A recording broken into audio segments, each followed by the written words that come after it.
네, 반갑습니다. 반갑습니다. 오늘은 이제 2차 선교여행 중에 고린도 교회 선교에 관한 이야기입니다. 오늘 시작은 바울이 아덴을 떠나 고린도에 이르렀다 이렇게 하는데요. 고린도가 도자로 끝나니까 누군 섬인 줄 아는데 아닙니다. 그렇지는 않고요. 고린도가 어디냐면 아덴에서부터 아주 가까운 도시에 한 64km, 오른쪽 하단에 조그만 것 지도를 보고, 그리고 이제 고린도 큰 지도를 보면 고린도가 있는 그곳이 양쪽 바다에 이 길목처럼 조그맣게 되어 있죠. 저기가 한 6km 정도 되는데, 배들이 저 아덴에서 로마로 가려면 700km를 돌아가야 됩니다. 그러니까 이쪽에서 저기를 지나가려면 700km인데 거리도 거리지만 이 겨울철에는 풍랑이 있고 막 바람이 세고 하면 배가 아예 못 가는데, 저기에 항구가 두 개가 딱 있어요, 길목에. 그래서 이쪽 항구에 배가 오면 육로로 해서 배를 이쪽으로 6.4km로 옮깁니다. 그래서 가기도 해요. 그러니까 이 항구가 두 개 있으니까 얼마나 상선들이 많이 들락거리겠어요. 그러니까 북쪽에 유럽 쪽에 가는 뭐 로마로 가는 배편이나 아프리카나 아시아가 다 양쪽 고린도의 항구 도시에 두 개가 껴 있으니까 배들이 엄청 많이 들어오고 거기서 돈을 많이 쓰겠죠. 그러니까 도시가 부자인 거예요. 돈은 많아요. 근데 문제가 뭐냐면 이 각 나라의 아시아, 아프리카, 저 로마 이쪽에 있는 사람들이, 거기 선원들과 사람들이 있으니까 출항하기 전에 뭐예요? 보통 자기 신에게 제사를 드리는 거예요. 그러니까 이 신들이, 각 민족의 신전들이 고린도에 가득 찼어요.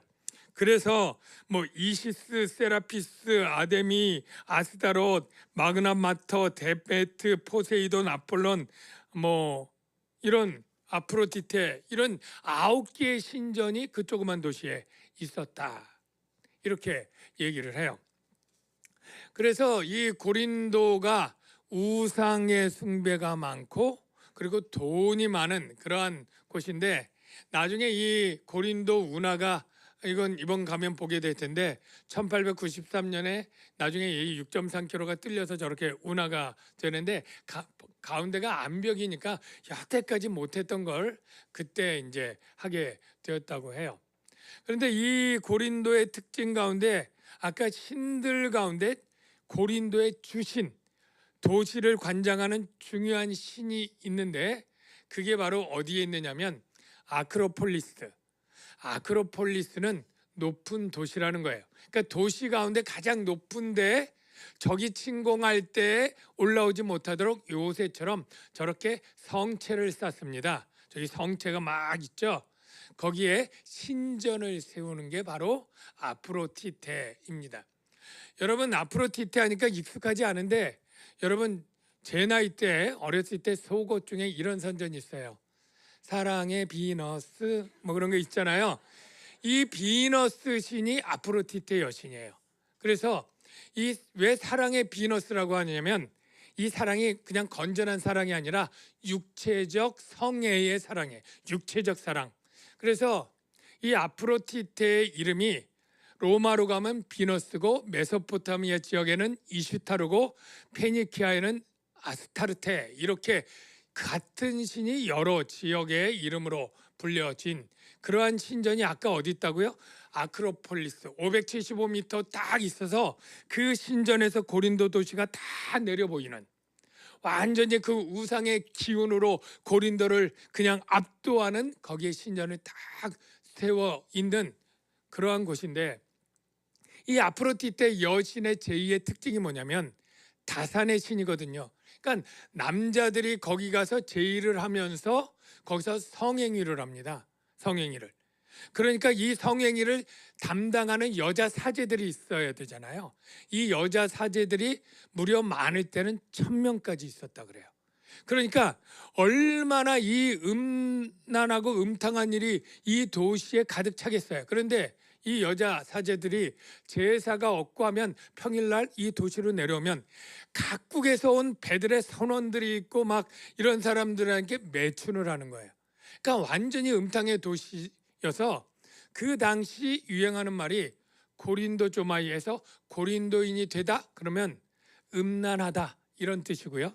고린도 여자의 별명이 매춘부예요. 이런 고린도 여자 그러면 이건 대단한 욕인 거죠. 이러한 도시에 바울이 혼자 가게 된 거예요. 바울이 딱 갔을 때 마침 누구를 하나님이 만나게 해주시냐면 한 부부인데 그 부부가 누굴까요? 바로 브리스길라와 아굴라 또는 아굴라와 브리스길라인데 누가 남편이에요? 아굴라가 남편이에요. 근데 아굴라는 유대인이에요. 그래서 이 아시아의 북쪽에 본도라고 하는 출생의 그러한 디아스포라 유대인인데 이 사람이 어찌어찌해서 로마 여자인 브리스길라를 만나게 되는 거예요. 그래서 로마에서 살고 있어요. 근데 그 주업이 뭐냐면 당시에 이 뜨거운 팔레스타인에는 가난한 사람들은 천막으로 살았고 그리고 이 콘크리트 집이라도 그 앞에 채양 같은 거 있잖아요. 그 천막들이 아주 많이 필요했는데 천막 사업을 하는 그러한 사람이에요. 로마에서 그 사업을 하고 있는데 어떤 일이 있었느냐면 글라우디오 황제라는 사람이 유대인들을 로마에서 다 추방해버리는 그러한 사건이 역사적으로 있습니다. 그 사건이 성경에 이렇게 기록되어 있죠. 아굴라라는 본도에서 난 유대인 한 사람을 고린도에서 만나는데 글라우디오 이 황제는 41년에서 54년까지고요. 모든 유대인을 향하여 로마에서 떠나라. 이게 49년에서 50년인데 바울이 50년 초에 혹은 51년 초에 고린도에 가는 거예요. 그러니까 이 명령 받고 이제 브리스길라와 아굴라는 이제 오게 되는데 바로 이렇게 지도로 보면 브리스길라와 아굴라가 고린도로 오는데 왜 쫓겨났느냐 하면은 여러 가지 설이 있는데요. 사실 로마에서 유대인들이 많이 장사하면서 살고 있는데 역사가를 보면 크레토스 때문에 유대인을 쫓아냈다 이렇게 세계사행 기록이 되어 있는 거예요. 그래서 크레스토스라고 하는 어떤 사람인가 생각하다가 이게 그리스도가 그리스토스거든요. 그리스토스. 그러니까 그리스토스를 조금 잘못 표기한 것일 것 같다 이렇게 보는 거죠. 그럴 때 이해가 되는 거예요. 뭐냐면 유대인 중에서 그리스도로 믿고 개종한 유대인들을 이 전통 유대인들이 그냥 눈에 가시처럼 미워하잖아요. 그러니까 이들을 해코지하고 자꾸 싸움이 일어나고 폭동이 일어나고 소송이 일어나고 로마 신화가 시끌시끌거리는 거야 유대인들 때문에. 그러니까 이 황제가 이 유대인들 지긋지긋해 아예 로마에서 그냥 다 쫓아내 그런 칙령이 일어나서 브리스길라와 아굴라도 쫓겨나니까 그 다음에 어디로 갈까? 고린도가 요즘 핫하게 장사가 잘 된대. 사람이 많대. 그래서 그 천막업을 안고 오게 된 거예요. 근데 브리스길라가 이때 예수를 믿는 유대인인지 아닌지는 성경에 정확히 나와 있질 않아요. 그래서 어떤 사람은 이미 믿었을 거다, 아니면 믿지 않았는데 그냥 떨려져 나왔을 거다, 뭐 여러 가지 얘기가 있는데 하여간 거기 만난 거예요. 그래서 바울은 혼자 갔으니까 먹고 살아야 되는데 뭐 잘 데도 없고 가진 돈도 없고 하니까 이 아굴라 브리스길라가 천막업을 하네. 그러니까 가서 얘기를 하는 거죠. 제가 여기 방 한 칸만 주시면 내가 여기 살고 내가 주중에 열심히 천막일 하겠습니다. 나도 우리 아버지 때부터 천막업이라면 내가 익숙한 사람입니다. 이래가지고 거기 얻어서 방 한 칸 얻어서 이제 주중에는 뭐예요? 천막 만드는 일 하고 안식일에는 뭐 합니까? 이제 나오죠. 안식일마다 바울이 회당에서 강론하고 유대인과 헬라인을 권면하더라. 여러분 바울은 이 안식일마다 유대인들 모아놨을 때 이 사람들은 이미 구약 성경을 알잖아요. 메시아 예언도 알잖아요. 이제 뭐만 하면 돼? 너희들이 그토록 구약 성경 율법에서 예언하고 오리라 한 그 메시아가 이미 왔다. 그게 바로 예수 그리스도다. 그가 메시아인 증거, 그가 죽었는데 하나님이 살렸잖아. 이 이름 메시아 외에는 이 세상의 역사에 일어난 일이 단 한 번도 없거든. 그러니까 이가 메시아지. 이러면서 메시아를 믿으면 이제 율법이 줄 수 없었던 의로움, 오직 믿음으로 의를 얻고 생명을 얻는 거야. 너희 자손들 다 차별 없이 다 주는 거야. 이렇게 복음을 설교를 하는 거죠. 그런데 그때만 해도 별로 이렇게 믿는 자들이 많지 않고, 브리스가와 아굴라도 가만히 보니까 자기 직원이 같이 회당에 갔는데 설교를 하네. 좀 들으니까 아마 그때쯤 브리스길라와 아굴라가 이제 믿음을 갖게 되는 그런 상황쯤인데, 그때 어떤 일이 일어났느냐? 두 사람이 옵니다. 그 두 사람 누굴까요? 바울이 그토록 같이 기다리고 사랑하는 두 제자, 누구예요? 디모데와 실라가 내려옵니다. 어디로부터요? 마게도냐, 아가야 지방인데 북쪽 마게도냐로부터 내려오는데, 그때부터 바울의 사역이 바뀝니다. 어떻게 바뀌어요? 하나님의 말씀에 붙잡혀. 이 전에도 물론 하나님의 말씀을 전했죠. 근데 붙잡혀라는 것은 말씀이 바울을 사로잡아서 이제 말하게 하는 거예요. 바울이 설교를 한다기보다 말씀이 바울을 사로잡아 그 입과 혀를 주관해서 성령에 감화된 말씀으로 증거하는데, 유대인들에게는 예수는 그리스도라 밝히, 전에는 좀 어두웠다면 지금은 아주 밝히 이렇게 증언을 하게 되는 역사가 있어요. 여러분, 요거 할 때 혹시 사도행전 볼 때 이것과 연결되지 않습니까? 바울이 베레아에서 쫓겨나서 아데노를 가잖아요. 그때 거의 그냥 꼭 보름 이상 간 다음에 디모데와 실라를 내게로 데려오라, 그렇게 해서 보냈잖아요. 그게 이제 정갈돼서 이제 고린도에서 만나는구나 생각하기 쉬운데 그게 아닙니다. 그게 아니고 아데노로 돌아왔어요. 그들이 만났어요. 그런데 만났는데 바울이 다시 그들을 마게도냐로 보내게 됩니다. 왜 보냈느냐? 이 디모데는 데살로니가 교회가 아무래도 참 안심이 안 돼. 얼마 그들에겐 복음을 전하지 못하고 빨리 쫓겨왔잖아요. 그러니까 이 데살로니가 교회, 디모데 네가 다시 한번 가봐라. 그래서 교회가 정말 든든히 잘 세워졌는지 좀 가서 보고 와. 그렇게 보내고요. 실라는 빌립보로 보냅니다. 빌립보로 보내서 거기서 우리가 선교할 때 선교 후원금이 필요하니까 후원금 좀 모금해서 좀 갖고 와라. 그 일을 해서 둘이 다 보내는 게 사도행전에는 없고 다른 성경에 그렇게 볼 수 있는 구절들이 있다는 거예요. 먼저는 데살로니가 전후서가 고린도 교회에서 쓴 편지거든요. 그때 디모데를 아덴에서 보낸다, 이런 얘기가 있습니다. 확인해 볼게요. 사도전 3장 1절에 보면 우리만 아덴에 머물기를 좋게 생각하고, 여기 우리는 누굴까요? 바울과 실라죠. 우리만 아덴에 머물기를 좋게 생각하고 우리 형제 곧 그리스도의 복음을 전하는 하나님의 일꾼인 디모데를 보내노니, 사도전이니까 데살로니가죠. 글로 보냈다, 이런 내용이 있고요. 빌립보서는 또 이렇게 말해요. 빌립보 사람들아 너희도 알거니와 복음의 시초에 내가 마게도냐를 떠날 때 마게도냐를 떠나서 아가야로 내려오지 않습니까? 그때 아가야의 처음이 아덴이죠. 그때 이렇게 말해요. 주고받는 내 일에 참여한 교회가 너희 외에 아무도 없었느니라. 여기 주고받는다는 게 뭐예요? 바로 나는 영적인 걸 주고 너희는 물질적인 것을 내게 주고, 이 바로 주고받는 바로 선교 헌금을 했다는 거예요. 그러니까 이걸 추측해서 볼 때 아덴에 혼자 왔어요. 그리고 좀 이따 한 달쯤에 이 디모데와 실라가 온 거예요.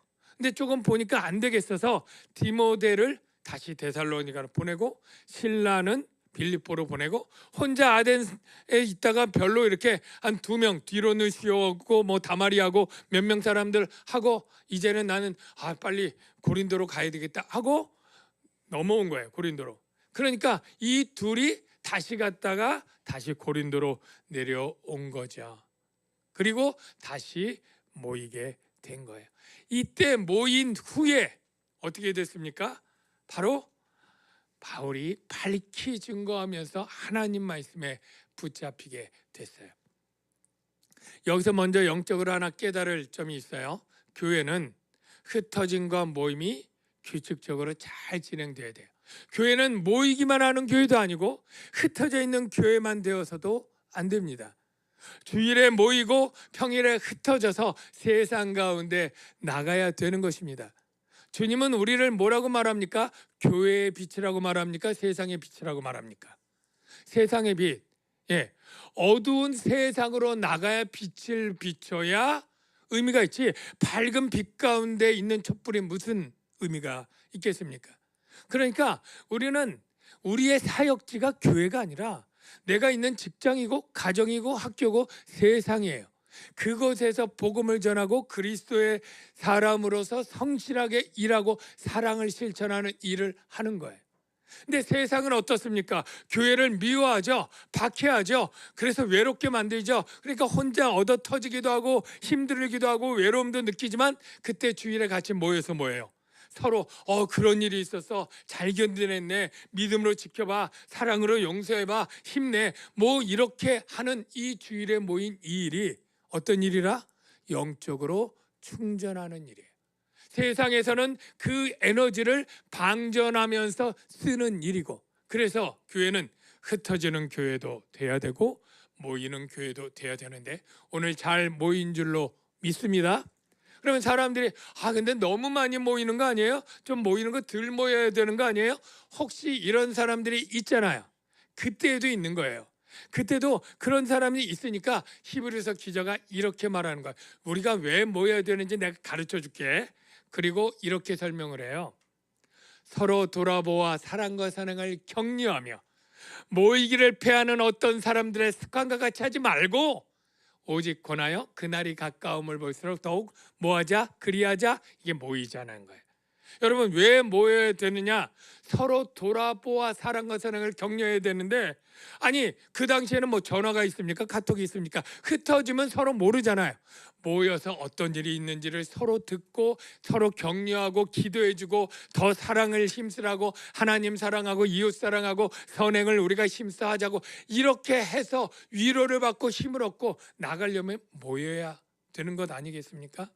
오늘날도 마찬가지입니다. 여러분들 같이 모여서 예배도 같이 모여서 드리고 셀도 같이 모여서 같이 이야기도 하고 교제도 하고 성경 공부로 모이고 봉사할 때 모이고 여러분 모이기에 힘쓰는 여러분들이 되시기를 주의 이름으로 축원합니다.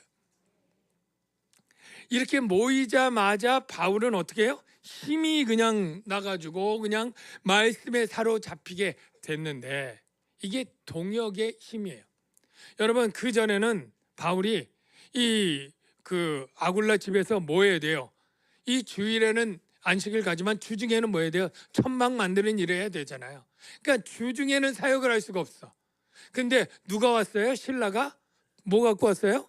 성경을 갖고 왔잖아요. 그러니까 먹고 살 일로 이제 뭐 일하지 않아도 되니까 말씀에 사로잡혀서 안식일에는 유대인 회당에서 평일에는 사람들 고린도인들에게 막 전하는 거예요. 그러니까 구원의 역사가 막 불같이 일어나기 시작했어요.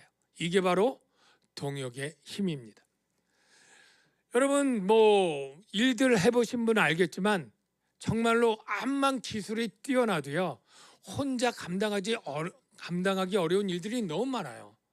내가 뭐 건축의 전기 기술 뭐 이런 거 잘한다고 해도요 그 암만 기술이 짜려도 높은 천장에는 누가 밑에서 사다리를 붙잡고 있어야 돼요. 예. 긴 사다리 혼자 가볍지만 긴 거 요리조리 다니려면 둘이 붙잡고 다녀야 되는 거예요. 그러니까 집에서도 여러 번 집안일 해봐서 뭐 가구나 뭐 침대나 옮길 때 이게 혼자가 되는 게 아니라 누군가 힘없어도 아내가 돕고 아들이 도와야 그게 다 가능한 것 아니겠습니까? 그러니까 세상 일도 누군가 이 동역자가 있을 때 시너지 효과가 나서 훨씬 효율적으로 극대화되는 것인데 영적인 것도 마찬가지입니다. 성경에 보면 하나님께서 역사할 때 한 명이 천을 쫓는다고 되어 있는데 두 명이면 몇을 쫓을까요? 한 명이 천을 쫓으면 두 명이면 2천 아닙니까? 그런데 성경에 뭐라고 기록됐는지 볼까요? 하나가 천을 쫓으며 둘이 만을 도망가게 하였으리요. 10배로 표현하는 거예요. 물론 비유가 있지만 이만큼 동역의 힘이 크다는 거죠. 한 사람이면 패하겠거니와 10명이 각기 전투로 싸우면 다 패하는 거예요. 근데 둘씩 짝을 지어 보내면 맞설 수 있나니 세 겹줄은 쉽게 끊어지지 아니하느라. 이거를 삼겹살로 오해하지 마시기 바랍니다. 네.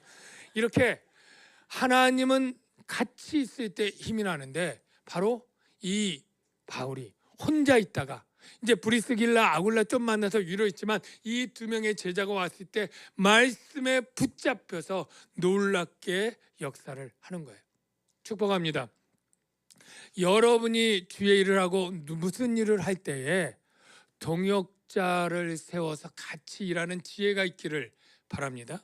셀리더는 브리더를 세워서 같이 일하고요. 성가 대장도 임원과 지휘자님, 반주장님 같이 일하고요. 교사도 부장님, 선생님, 교육자 같이 일할 때 효과가 나는 거예요.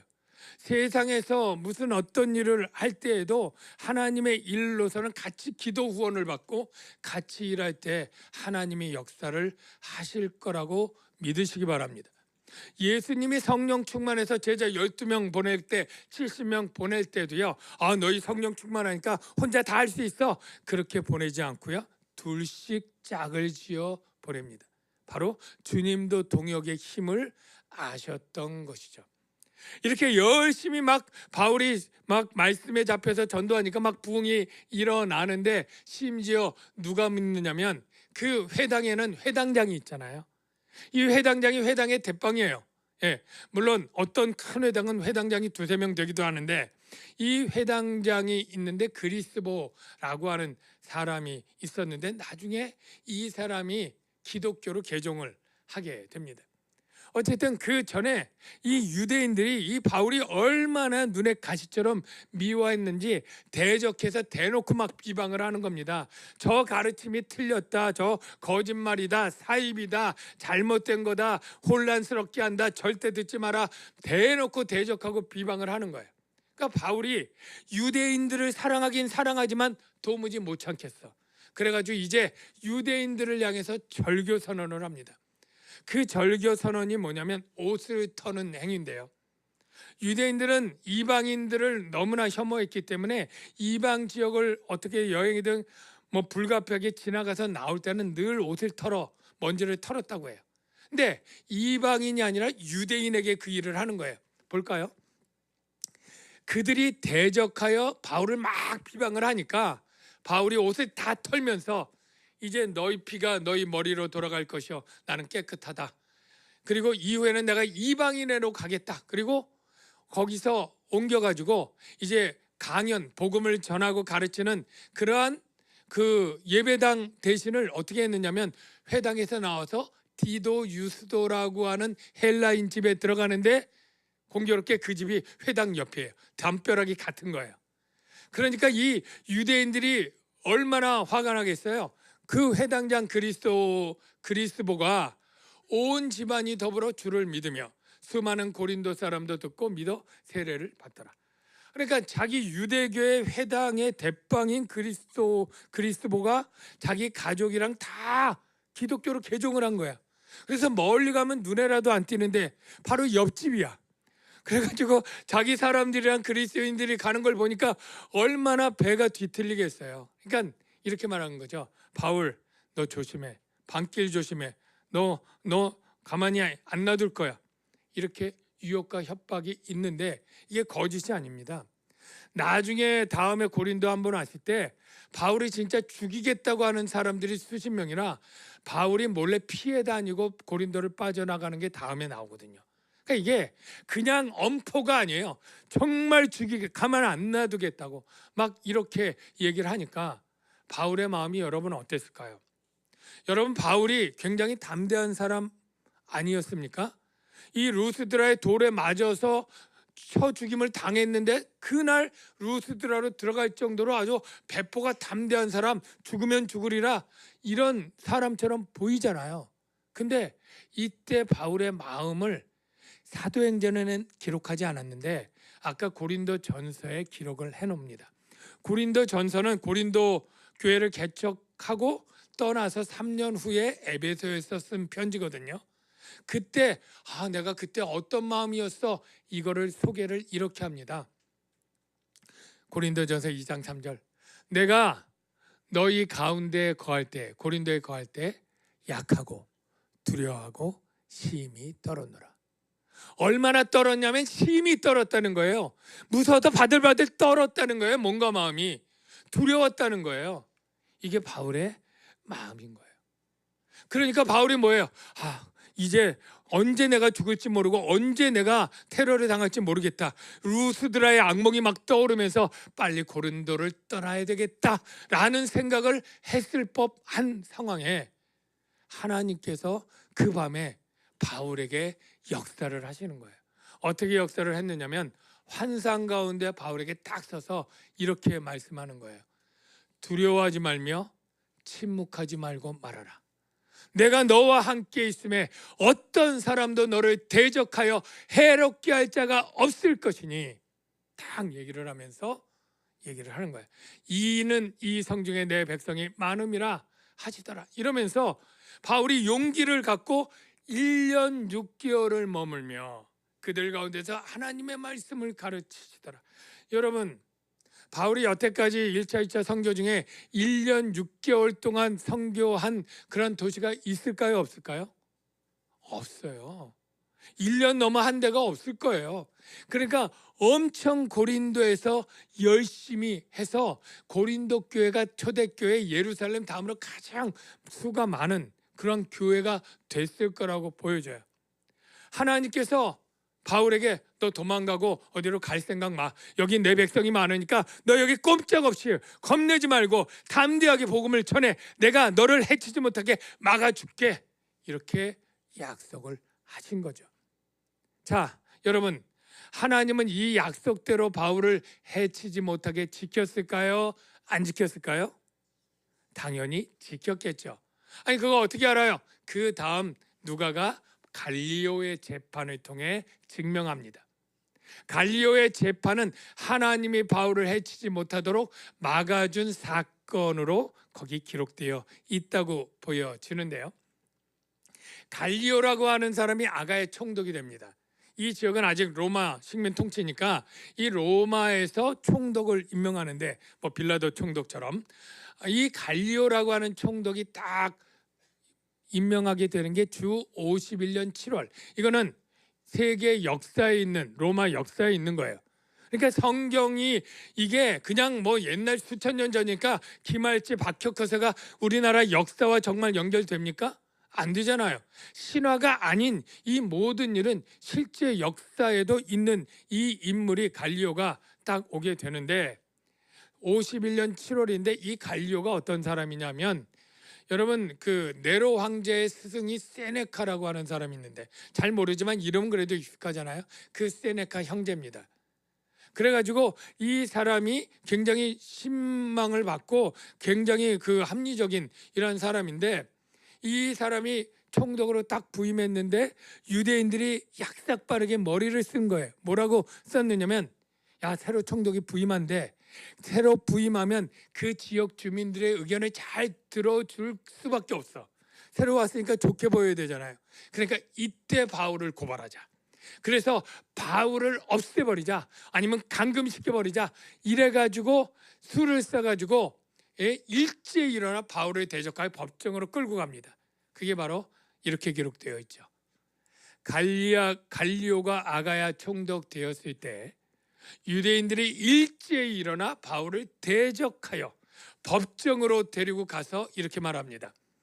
이 사람이 율법 또는 로마법, 제가 부연한 거는 그냥 법으로 되어 있어요. 법을 어기면서 하나님을 경외하라고 사람들을 권한다 하거늘. 그러니까 사실은 이 율법을 어기고 하나님 얘기를 하는 이 사람을 처벌해 주십시오 라고 말했을 수도 있지만, 사실은 바울의 가르침은 율법의 성취인 예수 그리스도를 말했기 때문에 율법을 어긴 건 아닙니다. 근데 로마법은 실제 어긴 것이다 할 수 있어요. 왜냐하면 당시 로마의 법은 종교를 로마에서 공인된 종교만 포교 활동을 할 수 있어요. 유대교는 공인된 거예요. 근데 기독교는 공인되지 못했어요. 뭐 313년 뭐 콘스탄티누스 황제 때 되잖아요. 수백 년 후의 일이에요. 그러니까 사실은 정말로 따지면 이 기독교는 로마법을 위반하는 거예요. 근데 이걸 모르고 하여간 우리 법을 어긴다 그래가지고 딱 유대인들이 들고 일어나서 갈리오에게 딱 소송을 했는데 바울이 이제 변론을 해야 되잖아요.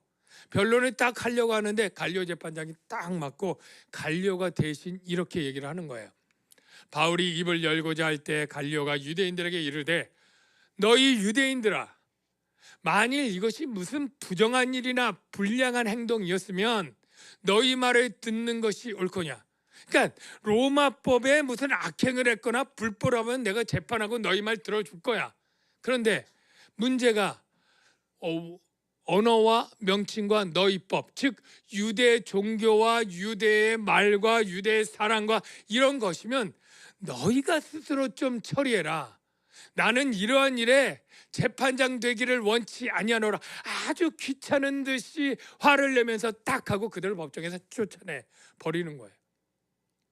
여러분, 이래서 결과가 어떻게 됐느냐면 오히려 바울과 그 포교를 중단하려고 했던 게 역전이 돼버렸어요. 오히려 바울의 포교를 정식으로 로마 관리가 인정한 거예요. 재판의 판례가 중요하잖아요. 앞으로 이 법으로 이 바울의 선교 활동을 고발하지 못할 판례가 돼버린 거예요. 그러니까 이 유대인도 열받았는데 이 다음에 일어난 일이 아주 기이하고 재밌는 일이 일어났습니다. 쫓아난 다음에 어떤 일이 일어났느냐면 모든 사람이 회당장 소스데네를 법정하에서 그냥 구타하고 때리는 일이 생긴 거예요. 그리고 갈리오가 이를 상관하지 아니하니라 이렇게 되어 있는데요. 왜 모든 사람이라고 그랬죠? 로마인이면 로마인, 헬라인이면 헬라인, 유대인이면 유대인 다 이렇게 얘기를 안 하고 모든 사람 이게 다 섞여서 때렸다는 건데요. 아니 왜 그랬을까? 첫째, 로마인이나 헬라인은 이런 거예요. 원래 유대인들을 그들은 혐오했어요. 그러니까 로마에서 유대인들 지긋지긋해 다 쫓아냈는데 고린도 와서 또 그러잖아요. 그러니까 이 로마 사람들과 헬라인들이 유대인 너희들은 정말 못 봐주겠어. 이렇게 쫓겨나서 온 유대 여기서도 이 도시를 소동하고 시끄럽게 해? 이러면서 이 유대인들 대장인 소스데네 회당장을 막 때리기 시작하는데 유대인들은 자기 편이니까 말려야 되잖아요. 근데 말리지 않고 같이 때리는 거예요. 유대인들은 왜 때릴까요? 유대인들은 이런 마음이에요. 야, 이 회당장 소스데네야, 아니 이런 유대인들의 대표로서 네가 법정으로 이 송사를 잘 준비해서 정말 이 바울을 정말 감옥에 넣거나 벌을 주거나 해야 되는데 말도 못하고 쫓겨나와? 이게 무슨 망신이야? 너 때문에 우리 유대인들만 망신이고 더 바울을 해치지 못하게 됐잖아. 뭔 준비를 그렇게 엉망으로 했어? 그러면서 막 때리는 거죠. 그래서 소스데는 거기서 그냥 양쪽으로 몰매를 맞게 된 거예요. 참 불쌍한 인생이죠. 그런데 드라마틱한 역전이 또 일어납니다. 아까 내가 고린도 전서 편지가 고린도 교회 선교를 마치고 주 55년 한 3년 후에 에베소에서 바울이 고린도 교회 편지를 쓸 때에 놀라지 마십시오. 소스데네가 등장을 합니다. 이렇게 돼 있죠. 하나님의 뜻을 따라 그리스도 예수의 사도로 부르심을 받은 바울과 뭐라고요? 형제 소스데네는 고린도에 있는 하나님의 교회에 평강이 있기를 원하노라. 고린도에 살던 소스데네가 같이 이 고린도 전서의 공동 저자로 편지를 쓰고 있다. 이렇게 되어 있는 거예요. 여러분, 이것을 볼 때 하나님의 구원 역사가 참으로 놀랍게 우리의 상상을 초월해서 하나님은 어떻게 보면 이 소스데네도 하나님이 구원할 백성 가운데 있다 없다? 있었던 거예요.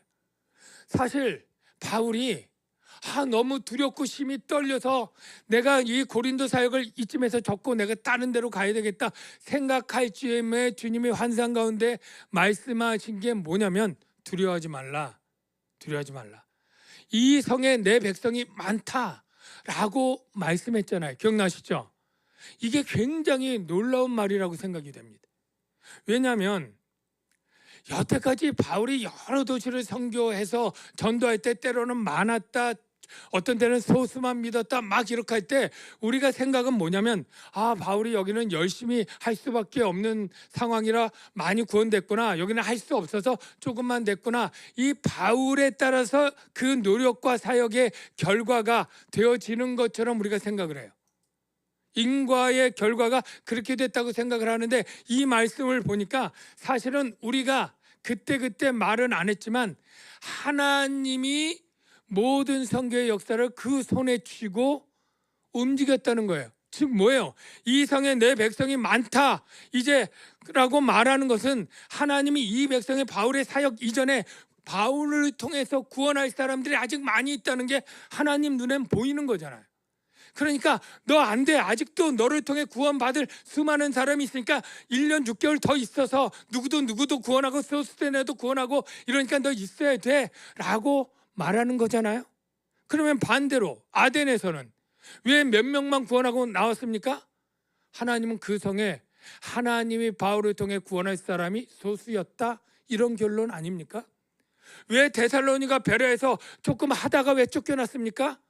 쫓겨난 게 아니라 하나님은 그 성에 바울을 통해 구원할 백성을 마치고 그 이후로는 그 다음 교회가 통해서 전도를 하고 구원하겠지만 바울의 네 사역은 끝났다, 쫓겨나서 다른 데로 가라, 이게 하나님의 계획 가운데 되어졌다는 걸 우리가 미루어 짐작할 수 있지 않습니까?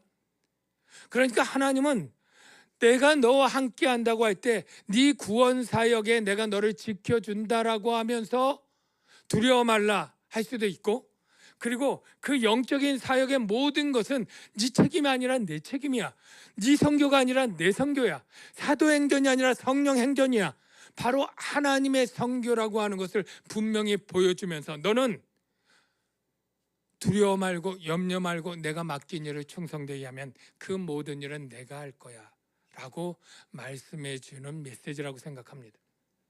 우리의 인생도 마찬가지죠. 얼마 전에 뉴스에 큰 싱크홀이 일어나서 좀 안타깝게 오토바이 탄 사람이 죽는 그런 것들이 영상에 있는데 보신 분들 있겠죠.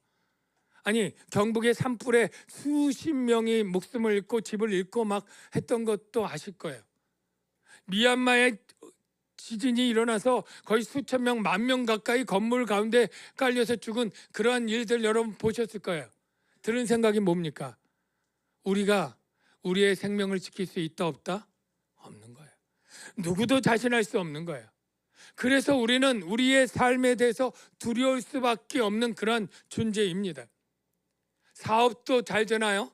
그렇게 청운의 부품을 끊고 사업했지만 폐업하고 망하는 사업자들이 너무 많고 직장에 실직당하고 이렇게 어려운 때 정말 내가 어떻게 먹고 살지 내 앞길이 안개 속같이 잘 모를 때 우리는 두려워하지만 하나님은 오늘도 우리에게 말합니다.